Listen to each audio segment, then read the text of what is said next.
Dans le cadre de cette 57e édition du Salon du Livre du Saguenay-Lac-Saint-Jean, nous sommes au Côté Court et j'ai le plaisir de recevoir en entrevue Noémie Gauthier. Bonjour. Bonjour. Tu vas bien? Ça va super bien, toi? Bien sûr. Écoute, d'abord, félicitations. Merci beaucoup. Hier soir, deuxième prix jeunesse du Salon du Livre pour le deuxième tome de la série Terminale. Oui. Comment tu as réagi? Ben, Surprise ou... C'est sûr que j'étais vraiment très stressée là, avant. Là. J'avais la patate qui allait vite, mais là, quand j'ai eu mon nom, ça m'a un peu relaxée. Là, après ça, je ne suis pas très à l'aise avec les discours. Fait que ça, j'étais un petit peu plus stressée, mais j'étais vraiment contente. Là. C'est tellement le fun là, d'avoir justement, en plus d'avoir gagné l'année dernière, de gagner encore cette année. Là, je trouve que c'est un bel honneur et ça m'encourage beaucoup à continuer d'écrire. Un tour de force, hein? Venons-en justement peut-être sur ce sujet-là. Tu as gagné donc pour le premier tome l'an passé, le prix jeunesse. Cette année, donc ta réaction, c'était quoi là, d'abord quand tu as appris que tu étais finaliste?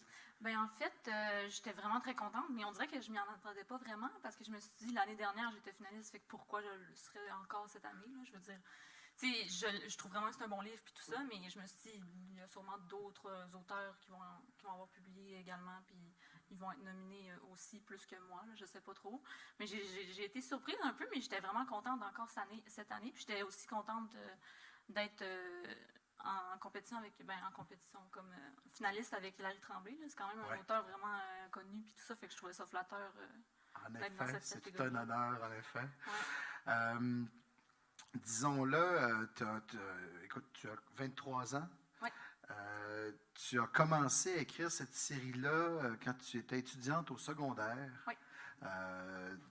Donc, il y aura un troisième tome qui va paraître l'an prochain, j'imagine. Je vais faire tout mon possible pour, mais sinon, ça va aller le plus tôt possible. Le plus tôt possible qui va suivre. Donc, au secondaire, tu as commencé la rédaction donc, de cette œuvre-là, qui est dans le style un peu post-apocalyptique. On peut dire ça comme ça pour l'instant, on en reparlera un peu tout à l'heure. Mais donc, à 16 ans, qu'est-ce qui te motive, alors que les jeunes filles, généralement, sont plus à tenir leur journal intime ou dans les émotions du je me moi? Toi, tu écris un peu, donc tu commences à écrire de la fiction et dans un style quand même assez particulier. Comment ça commence? Qu'est-ce qui... Ben, en fait, ça a été long. Pendant plusieurs années, moi, je me faisais des scénarios un peu dans ma tête, des histoires, puis tout ça, puis j'étais comme, j'aimais ça, là, je me faisais des petites histoires dans ma tête, sans vraiment écrire, sans vraiment faire quoi que ce soit avec ça. Puis à un moment donné, au secondaire, j'étais quand même très solitaire, là. J'aimais vraiment ça, être seule, puis genre, mettons, écouter des séries, lire, faire mes affaires tout seul, il n'y avait pas trop de problème. Là. Je voyais mes amis quand même souvent, mais sinon, à part de ça, ça ne me dérangeait pas du tout d'être seule. Fait qu'à un moment donné, j'étais dans un de mes cours d'art, puis j'étais comme, il me semble que il me manque de quoi, là, tu sais, on dirait qu'il me manque une activité à faire, là, je sais pas trop. J'arrivais chez nous, puis j'étais comme, bon, ben, en ce moment, je vais commencer à écrire, puis je vais voir où ce que ça va me mener. Finalement, 120 000 mots plus tard, je me suis dit, je pourrais faire un tome 2, puis ça a continué comme ça. 120 000 mots, ça veut dire que ça, là, tu es en secondaire 4 à peu près quand ça se passe? Secondaire 5. Secondaire 5, puis tu réussis à écrire ça durant l'année scolaire? Ou Oui. Ben, tu sais, j'étais pas très studieuse, là, fait que je faisais mes devoirs au minimum, puis après ça, je faisais juste écrire le reste du temps. Fait que, ouais. Tout est en libre à peu près passé là-dedans. Oui, quand même. Puis, donc, le tome 2 s'écrit aussi quand tu es au secondaire ou plutôt quand tu commences le collège, le cégep? Oui, c'est plus au cégep. En secondaire, en fait, j'ai fini le secondaire, j'ai fini le tome 1 au secondaire, donc avant d'avoir 17 ans, genre juste avant, là, je me rappelle, c'était comme une dizaine de jours avant ma fête. Puis j'ai juste continué tout de suite. Là, genre au pire, j'avais déjà commencé le début du tome 2 avant d'avoir fini le tome 1. J'avais trop hâte. Fait que là, j'ai continué. Dans le fond, j'ai juste pas arrêté pendant comme 2 ans et demi peut-être, jusqu'à ce que j'aille fini les 3. Là. OK. Donc le troisième est déjà terminé, là, c'est ça? Il est terminé, mais comme le tome 2, après la révision du tome 1, puis l'édition, puis tout ça, ça n'a plus rien à voir avec l'histoire que c'est à présent. Fait qu'il faut vraiment quand même avoir... Il y a encore beaucoup de travail à faire. Beaucoup de retravail à faire, tout le temps, effectivement. Oui, mais à base, quand j'ai envoyé mes manuscrits, moi, j'ai envoyé les 3, là. OK. Euh, Quand on a 16 ans, bon, 17 ans, 18 ans, j'imagine quand on embarque dans l'écriture d'une série comme celle-là, on a des influences. Je pense qu'on a des influences quand même toute notre vie en tant qu'auteur. Mais c'est quoi tes influences à ce moment-là? Parce que post-apocalyptique, on est beaucoup, si je reviens un peu de quelques années, on est plutôt dans la fantasy, où la mode québécoise est à ça. Le polar commence là, va commencer à prendre un peu plus de place, la fantasy un peu moins, mais on est quand même dans la fantasy. La science-fiction n'est pas réellement importante là, au Québec à ce moment-là. On commence à la sentir depuis 1 an ou 2, là, qui revient dans certaines collections. Mais là, tu écris de la science-fiction, toi, pendant que tu es au secondaire.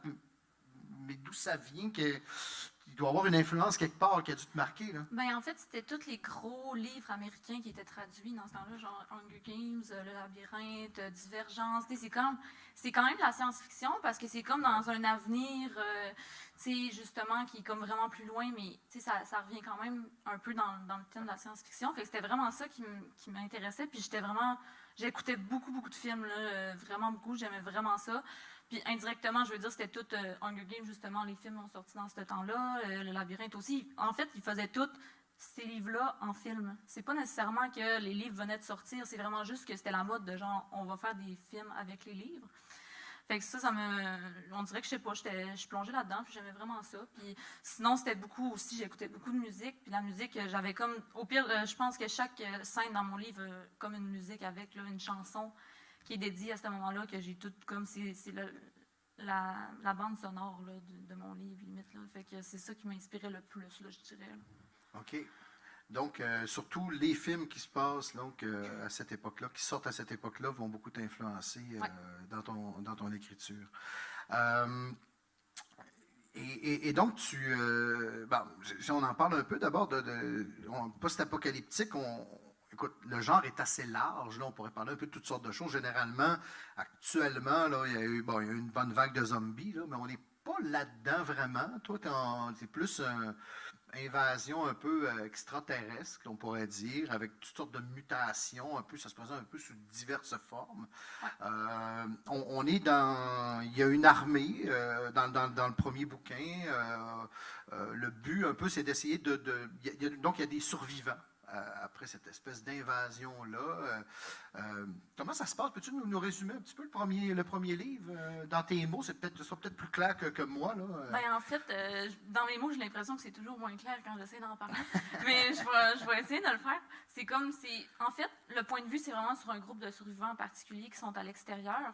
Puis le but, c'est de rejoindre les bases souterraines militaires, dans le fond, parce que c'est comme réputé pour être le seul endroit que tu es vraiment en sécurité, là, que t'es moins en danger, puis que t'as pas besoin de toujours regarder derrière ton épaule s'il y a un monstre qui s'en vient pour te tuer. Fait que c'est pas mal ça. Au début, on suit un groupe de 6 jeunes, je pense, 6 ou 7. On dirait que je me rappelle plus. En plus, c'est mon livre. Oui, il en disparaît, il en part, il en arrive là, quand même. Là. Ah ouais, mais c'est ça. Fait qu'on suit ceux-là, puis éventuellement, ils sont pris en charge par cette armée-là. Ils pensaient qu'elle allait être plus en sécurité sous terre, mais finalement, il y a beaucoup d'événements qui prouvent le contraire. Là. Et donc, il arrive quand même un événement assez particulier, en tout cas un peu tragique, un peu à la fin du premier. On ne va évidemment pas trop spoiler non plus les informations. Et dans le deuxième, on recommence un peu à la suite de ça, en fait. Et là, on fait la rencontre des insurgés, en tout cas un peu plus. En fait, dans tout le roman, à peu près, ils sont présents. Là. Tu veux nous en parler un peu de ce deuxième tome-là? Bien, en fait, contrairement au premier tome, le deuxième il est beaucoup moins enfermé. Là. Dans le premier, on est dans les bases, on ne voit pas beaucoup l'extérieur, on est très confiné, un peu comme pendant la pandémie, limite. Là. On est vraiment enfermé. Le deuxième, c'est comme un vent de fraîcheur. On est à l'extérieur, on rencontre d'autres personnages. Beaucoup plus d'action. C'est ça, beaucoup plus d'action. Ça s'enchaîne quand même beaucoup plus facilement. Puis, c'est pas mal ça, en fait. Puis, il y a beaucoup d'autres événements qui s'en viennent pour jouer dans le conflit entre extraterrestres, justement, et humains. Fait que c'est vraiment, ça tourne autour de ça. Là. Les thématiques du roman post-apocalyptique sont souvent récurrentes parce que, bon, il n'y a à peu près plus rien. Ce qu'on cherche, c'est de la nourriture, on cherche de l'eau potable, on cherche d'autres personnes personnes avec qui s'associer ou s'allier. Donc, souvent, c'est assez récurrent, ou évidemment des refuges sécuritaires, ce genre de choses-là. J'ai l'impression que tu as quand même fait fi un peu, je veux dire, c'est présent tout ça, mais j'ai l'impression que ton intrigue est beaucoup basée sur comment je pourrais dire, sur la construction que tu en as faite des personnages. C'est-à-dire qu'il y a beaucoup de relations. Tu veux-tu nous parler un peu justement de comment tu as pu, quelque part, rester original comment je pourrais dire, dans un genre quand même qui est quand même toujours à peu près qui nous propose souvent la même recette. Je trouve que tu as réussi quand même à travers donc le fait dans ta construction de personnages ou dans leur échange ou dans leur relation, donc de quand même outrepasser donc ces clichés-là, je vais dire ça comme ça, là, mais... Ben, je suis flattée parce que je pense que c'est quand même. C'est pas la première fois qu'on m'en parle, mais je trouve que c'est vraiment. En fait, ça s'est fait un peu tout seul. Là. J'ai pas. J'aime beaucoup le développement psychologique des personnages, puis je trouve ça vraiment important de le pousser au maximum dans mon écriture, là, parce que je trouve que c'est ça qui est le plus intéressant. Là, quand moi je lis des livres, quand j'écris, c'est vraiment ce qui m'intéresse le plus. J'ai perdu ce que je voulais dire après. OK. Voilà. Tu veux que je te pose la question? Ben, je sais pas.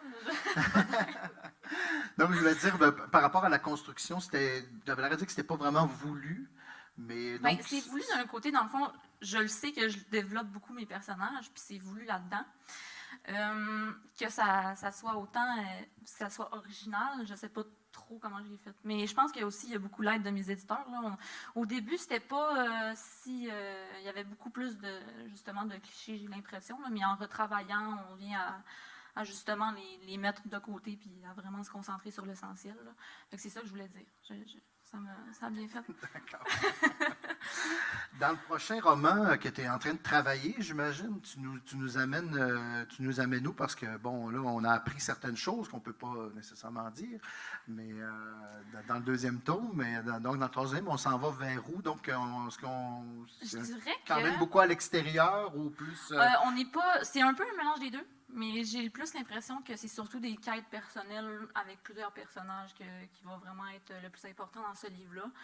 Puis aussi beaucoup de dualité, puis de développement psychologique encore là, vraiment plus poussé. C'est ce que j'aime faire. Fait que ça va être pas mal ça. Le plan se dessine comme ça, mais il n'y a rien de fondé encore vraiment à 100%. Là. Mais on s'amuse, c'est le fun. Magnifique. Qu'est-ce qui est le plus difficile, justement, dans la réécriture? C'est-à-dire que donc, je ne sais pas quel terme tu aimes le plus, auteur ou autrice, là, mais disons écrivaine, donc ça laisse, ça laisse pas d'autres possibilités. Mais qu'est-ce que tu aimes le plus dans le fait, bon, je veux dire, tu as écrit un livre, tu as une direction littéraire qui t'oblige à revoir certaines choses. Comment tu deals avec ça? En fait, ce que j'aime le plus, c'est l'écrire. Parce que c'est le fun. Genre, j'ai aucune contrainte, je mets ma petite musique, je fais mes affaires. Le retravail, c'est plus dur un peu pour moi parce que il y a quand même, à un moment donné, on se fait un plan à respecter. Fait qu'il faut quand même que je reste sur la ligne directrice de ce plan-là. Puis des fois, je trouve ça un peu moins le fun, mais souvent, je me mets ma musique comme d'habitude. Puis au final, je réussis à être quand même créative malgré le fait qu'on a un plan. J'ajoute beaucoup de détails, puis c'est ça que j'aime dans le fond.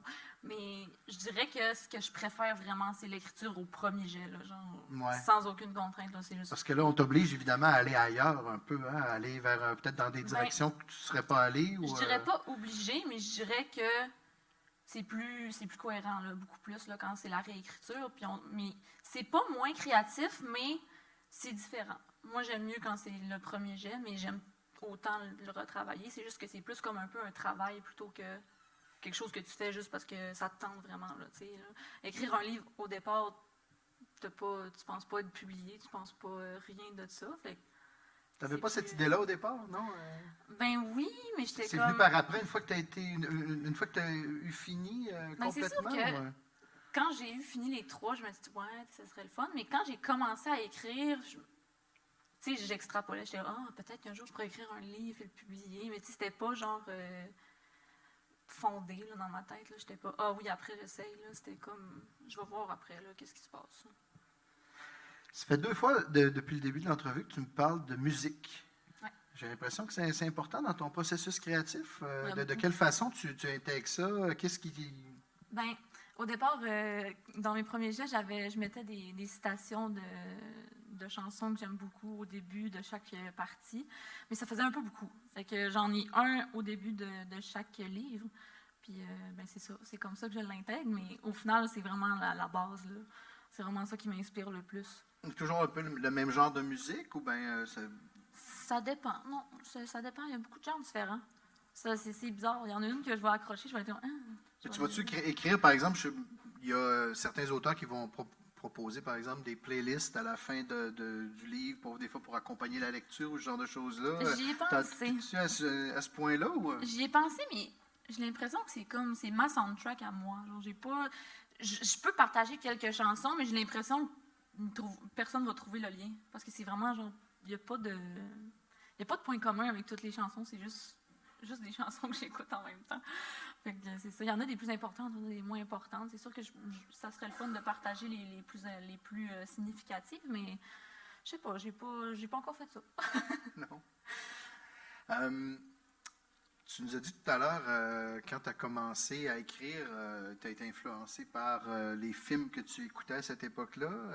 Qu'est-ce que tu écoutes actuellement? Ça va-tu? Est-ce que ça va venir influencer ton écriture actuelle ou ce qu'on risque de voir de toi dans les prochaines années? Ou, En fait, ça c'est plus vraiment. J'ai plus le temps d'écouter de films. Là. J'ai des devoirs tout le temps. Fait que soit je fais mes devoirs, soit j'écris, soit je travaille ou je suis avec mes amis, ma famille, tout ça. Donc l'université, c'est un peu plus prenant peut-être. Oui, c'est ça, c'est un peu plus prenant. Puis il me reste un an, fait que je suis quand même un peu plus. J'essaye de vraiment plus mettre de temps là-dedans là, pour réussir mon bac. Mais je dirais que mon influence, c'est vraiment plus quand j'étais jeune, puis elle est juste restée, là, je l'ai toujours. Puis j'ai des idées pour d'autres romans. J'ai commencé d'autres choses, mais on dirait qu'il faut que j'attende d'avoir fini ma série avant de vraiment m'investir dans autre chose. Là. Fait que pour l'instant, j'ai un début, puis ça reste comme ça, mais j'ai beaucoup d'idées pour la suite. Là. OK. Donc, c'est-à-dire que ce qu'on va avoir dans les... Donc, évidemment, tu termines terminale, mais tu vas... on risque de rester à peu près dans le même genre, oui. Dans la science-fiction, un peu post-apocalyptique aussi, ou... Oui, c'est vraiment mon genre préféré, là, je pense. J'aime vraiment ça, écrire de ça. Je trouve que c'est très créatif. Tu peux prendre plein d'éléments du monde réel qu'on connaît, puis les transformer, puis les mettre dans ton histoire, puis ça devient quelque chose de complètement différent. Fait que c'est vraiment ça que j'aime.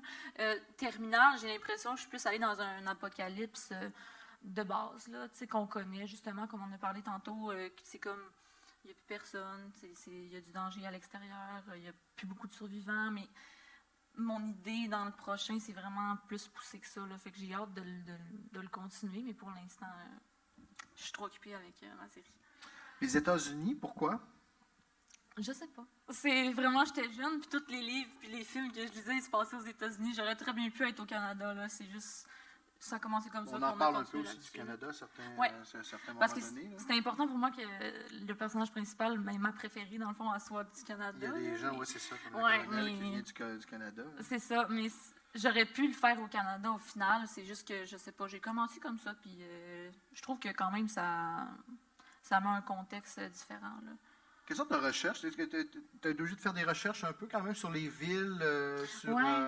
Ben, Google. J'imagine qu'après, je veux dire, post-apocalyptique, on a moins besoin de respecter certains édifices, monuments ou certaines rues à quelque part. Mais je l'ai quand même suivi parce que j'étais allée sur Google Street View, là, puis je me suis mis un petit bonhomme à la place, puis j'ai fait un 360, puis j'ai regardé ce qu'il y avait autour. Puis ça a été comme ça que j'ai fait. Je suis jamais allée, je sais que c'est comme un peu... inédit, là, mais on fait tous ça. C'est ça, je suis allée sur Google. Je n'ai pas pu me rendre, fait que je l'ai fait sur Google. Puis, donc, c'est ça. Donc, j'imagine comme si aux États-Unis, tu n'as pas pu vraiment avoir de feedback, peut-être, de... Ben, dans le fond, comment c'est de quelqu'un qui peut dire « Hey, ça a été bien rendu » ou... Oui, mais j'ai l'impression que il y a quand même, avec ça, tu peux avoir quand même beaucoup de détails sur le lieu. Fait que j'ai l'impression que juste en mettant quand même des détails, là, je trouve que ça donne une bonne idée. Puis au final, justement, on est dans un monde post-apocalyptique dans plusieurs années. C'est pas nécessairement tel quel. Ouais. Donc, c'est ça. Tu me rappelles une scène de suture que j'avais écrite qui se passait à Longueuil. Puis je n'étais pas allé dans ce quartier-là. J'avais fait un peu ce que tu as fait aussi. Puis, à un moment donné, dans un salon du livre, il est arrivé quelqu'un qui me disait « Je reste sur la rue où ça se passe. » Puis là, j'ai fait « Oh non! Oh non, ouais, c'est correct. » Puis ils m'ont dit « Ah non, c'est exactement ça. » OK. c'est surprenant un peu. Oui, c'est ça. Ça fait un job, comme on dit. Ouais. Tu viens de nous parler un petit peu tantôt. Tu as fait référence à la colonel Davis.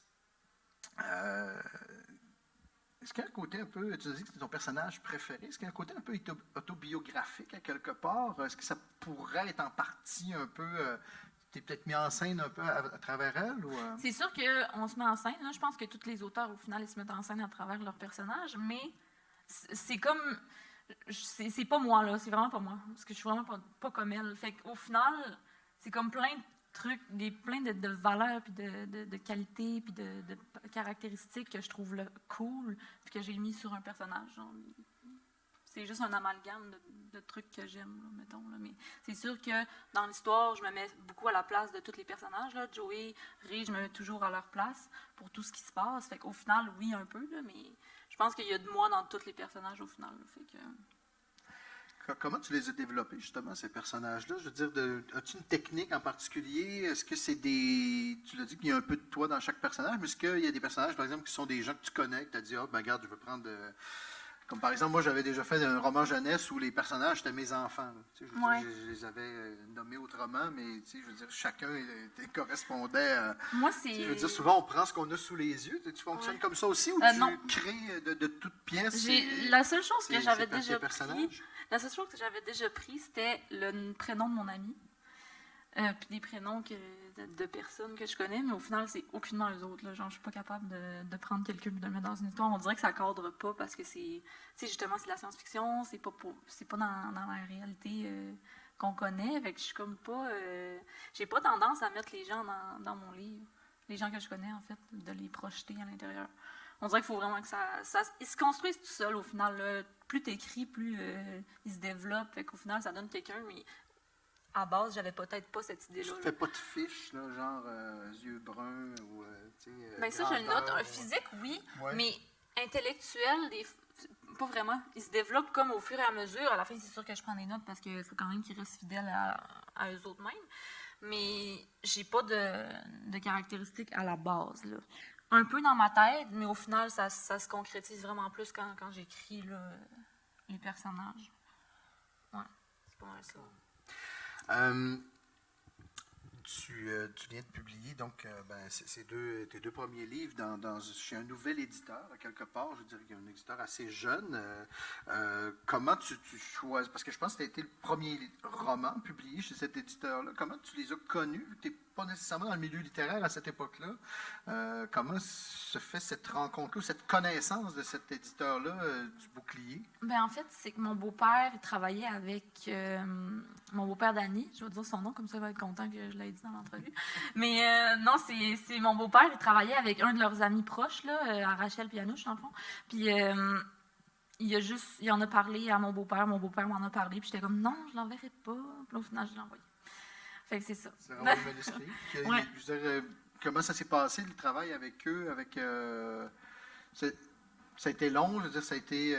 C'est sûr que ça a été long parce qu'on partait de très loin là, avec les trucs que j'avais écrits. Il y avait beaucoup de choses à retravailler. J'étais quand même vraiment jeune quand j'ai écrit ça. Puis au fur et à mesure que les livres, je les ai écrits, mon écriture elle a évolué aussi un peu. Là. C'est rien comparé à aujourd'hui. Là. J'ai quand même beaucoup évolué depuis le temps. Mais c'est ça, il fallait vraiment faire en sorte que les livres ils se voient pas comme différents dans l'écriture, là, surtout parce que j'ai beaucoup changé. Ça a été long là-dessus. Sinon, c'est vraiment beaucoup de travail éditorial, mais j'ai toujours été vraiment super inclus dans toutes les sphères, dans la couverture, le titre, tout ça. J'ai vraiment été inclus, fait que c'était vraiment le fun. Puis je me suis jamais sentie comme obligée de faire un changement. Ça a toujours été juste des discussions, puis c'est la meilleure idée qui gagne. Là. Donc, au final, c'était une super belle expérience. Ben, c'est toujours une belle expérience, en fait, encore aujourd'hui. Puis j'ai juste hâte à la suite. Là. Ça me donne pas le goût du tout de changer de maison d'édition. Non, ben 15 ans, écoute, deux prix littéraires pour tes deux premiers livres, c'est difficile de demander mieux. Oui, mais sans eux, j'aurais peut-être pas gagné des prix. Là. c'est vraiment un gros travail d'équipe aussi, là. Effectivement, hein, c'est important. La confiance, justement, là-dedans, Ouais. est très, très importante. Beaucoup de guerres, donc, quand même, dans tes 2 premiers livres. C'est quoi les prochains thèmes? Je sais que tu me dis qu'on restait un peu dans le post-apocalyptique, mais tu as le goût d'aller un peu ailleurs au niveau des thématiques? Ou est-ce que ça risque encore on va aller dans des stand-alone plus, ou bien on reste dans des trilogies ou dans des séries comme ça? J'aime beaucoup les trilogies. Je sais pas, mais je me forcerai jamais, admettons, j'ai 2 livres qui sont bons, puis en écrire un troisième juste pour en avoir un troisième, là. Si à un moment donné, une histoire, ça prend juste 2 livres ou un livre, je vais jamais me forcer à en faire un de plus si c'est pas, si j'ai pas d'idée pour le reste. C'est sûr que pour le futur, je reste dans science-fiction, mais c'est sûr que ça sera pas les mêmes thèmes. J'ai l'impression que ça va être beaucoup... en tout cas, dans l'histoire que j'ai en tête, c'est qu'il y a une guerre, mais c'est vraiment beaucoup d'années plus tard, là, genre des centaines d'années plus tard. Puis c'est ce qui reste du monde un peu. Fait que j'ai plus le goût d'aller dans des valeurs genre plus profondes un peu que juste, mettons, une guerre avec un conflit puis tout ça. J'ai plus envie que ça soit des conflits internes puis que ça soit plus développé justement à travers la psychologie des personnages. Donc pour le moment, c'est ça que je vais dire parce que je suis vraiment pas sûre non plus de vraiment la forme que ça va prendre. Mais c'est ça. Parce que là, j'imagine que tu as dû changer un peu ta routine d'écriture aussi avec l'université, puis peut-être, bon, évidemment, un emploi éventuellement. Là, je veux dire, comment est-ce que tu envisages ça? Mais en fait, avec l'école, ce que je trouve plus tannant, c'est que mon temps libre, je dois le prendre pour faire des devoirs. Tandis que, tu sais, si, mettons, je travaille, j'ai du temps libre que je peux faire ce que je veux à travers. Là. Fait que c'est ça que c'est fun. J'ai hâte de finir l'école pour ça, justement, pour plus me concentrer sur l'écriture. Mais c'est sûr qu'en ce moment... Mon travail, ça ressemble plus à... Je vais essayer de me fixer comme... OK, cette semaine, tu fais 2 à 3 chapitres. Fait que je prends 2 à 3 soirs par semaine que j'ai fait mes devoirs pendant la journée puis que j'ai toutes fait les choses qui urgeaient. Puis là, je peux me prendre une petite heure pour faire mon chapitre puis continuer mon histoire. Là. J'en ai fait un petit peu, mais ça avance quand même bien là, depuis que j'ai recommencé l'école. En fait, on dirait que plus que je suis plus organisée avec l'école, ça va mieux pour écrire aussi. Fait. C'est vraiment ça. Là. Selon toi, tu vas en garder quelque chose comme un à côté, une passion que tu vas continuer à entretenir un peu de cette façon-là, ou tu envisages peut-être, est-ce que les succès te font envisager peut-être de dire je vais écrire à temps plein à un moment donné? Ou Bien, c'est sûr que c'est le fun d'avoir des succès justement, puis j'aime vraiment l'écriture, mais j'ai l'impression que si je le faisais à temps plein, je me mettrais une pression d'écrire, tandis que là, je le fais juste pour le fun. Fait que je sais vraiment pas où ce que ça va mener, puis je vais voir où ce que ça va mener, puis je suis très ouverte, mais pour le moment, j'ai juste l'intention de continuer, puis d'avoir du fun, puis de faire ce que j'aime. Ben écoute, on a bien hâte de te lire à nouveau, évidemment, dans tes futurs projets. Donc, je tiens encore à te féliciter, évidemment, pour ton beau succès d'hier avec Incassable, donc le tome 2 de Terminal. Ben voilà, donc les 2 premiers donc, sont sortis, le prochain est en route. Ben voilà, bravo encore pour tes beaux succès, puis merci pour la belle entrevue. Merci beaucoup.